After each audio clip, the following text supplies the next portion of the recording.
Dewan Juri yang terhormat, talenta tidak pernah benar-benar dijadikan poin penting dalam proses penerimaan mahasiswa. Pada proses SBMPTN, pelajar harus mempelajari berbagai pelajaran eksak yang terkadang tidak memiliki relevansi dengan jurusan yang akan dipelajari di universitas. Sebagai contoh, pelajaran biologi yang dipelajari dan diujikan dalam SBMPTN kemungkinan akan sangat sedikit digunakan oleh mahasiswa-mahasiswa dari teknik informatika. Tetapi pada sisi lain, kemampuan programming yang tidak pernah diujikan sebagai kriteria penerimaan mahasiswa baru justru akan menjadi inti pembelajarannya di universitas. Ketidakpedulian terhadap talenta ini pun menjadi salah satu penyebab utama mengapa banyak mahasiswa yang drop out, yaitu karena jurusan yang ia pelajari tidak membangkitkan semangat pelajarnya dan tidak memuaskan talentanya untuk berkembang. Lebih jauh lagi, penelitian dari Indonesian Career Center Network menyebutkan bahwa 87% mahasiswa Indonesia mengalami salah jurusan dikarenakan alasan yang sama.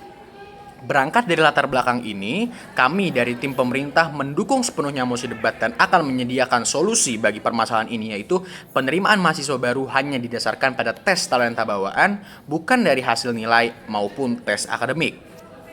Dari mosi ini dapat kita peroleh beberapa status quo, yaitu yang pertama adalah tes talenta bawaan. Tes talenta bawaan ini adalah penilaian individu yang didasarkan pada potensi bawaan masing-masing individu tersebut. Yang kedua, status quo kita adalah kepentingan pelajar, yaitu untuk mencapai kemampuan kognitif dan psikis sebagai bekal untuk memasuki dunia kerja.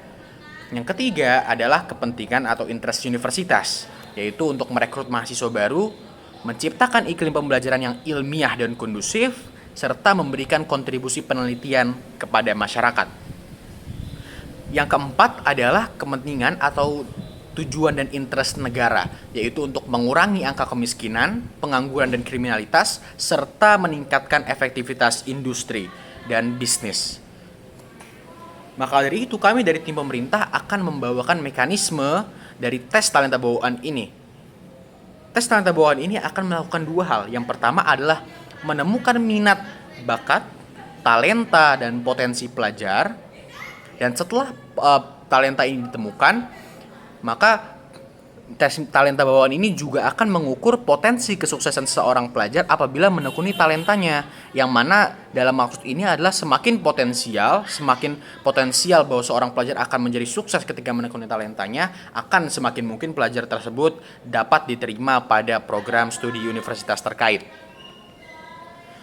Kemudian kami akan masuk kepada argumen-argumen yang kami bawakan, bahwa bagaimana mekanisme dan mosi yang kami ajukan ini akan memuaskan kepentingan dan akan berdampak baik bagi ketiga pemilik keinginan tersebut, yaitu individu, universitas, dan juga negara. Yang pertama, bagaimana mekanisme kami dapat memenuhi kepentingan dan juga interest dari individu, yaitu adalah tes talenta bawaan sebagai dasar penerimaan mahasiswa baru memungkinkan pelajar untuk menjadi expert dalam talentanya. Bagaimana itu dapat terjadi? Yaitu karena yang dipelajari adalah talentanya sendiri.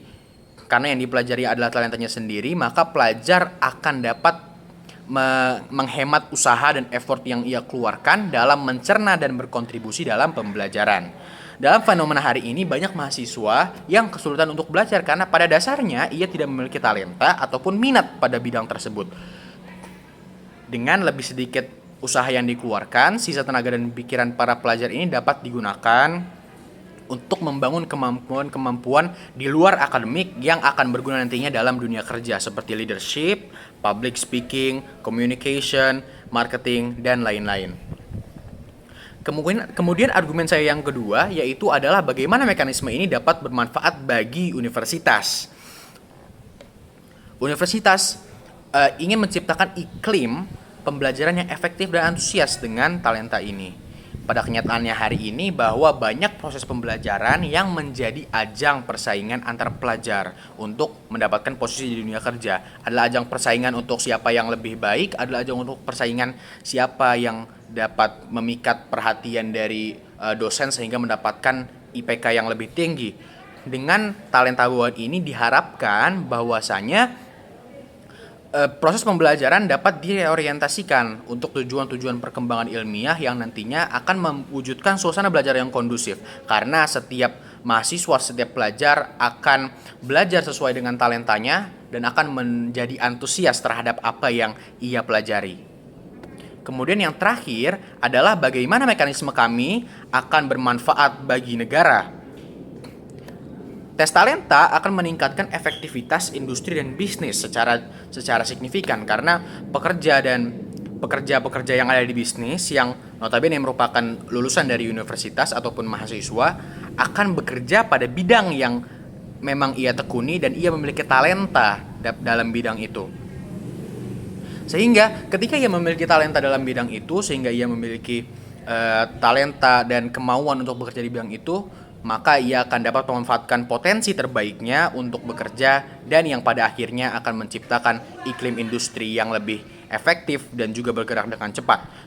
Kemudian tes talenta bawaan sebagai dasar penerimaan mahasiswa baru juga akan memberikan dampak positif bagi pengangguran di Indonesia, yaitu bahwa pada hari ini dapat kita temukan bahwa banyak pengangguran ya yang sebenarnya mereka memiliki talenta namun tidak pernah ditemukan dan juga tidak pernah mereka kembangkan. Sebagai contoh adalah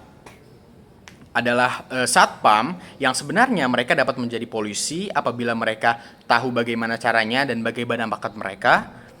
Kemudian juga ada maling sebagai contoh yang mereka sebenarnya memiliki kemampuan fisik, mereka memiliki kemampuan strategi sehingga mereka bisa mengelabui keamanan.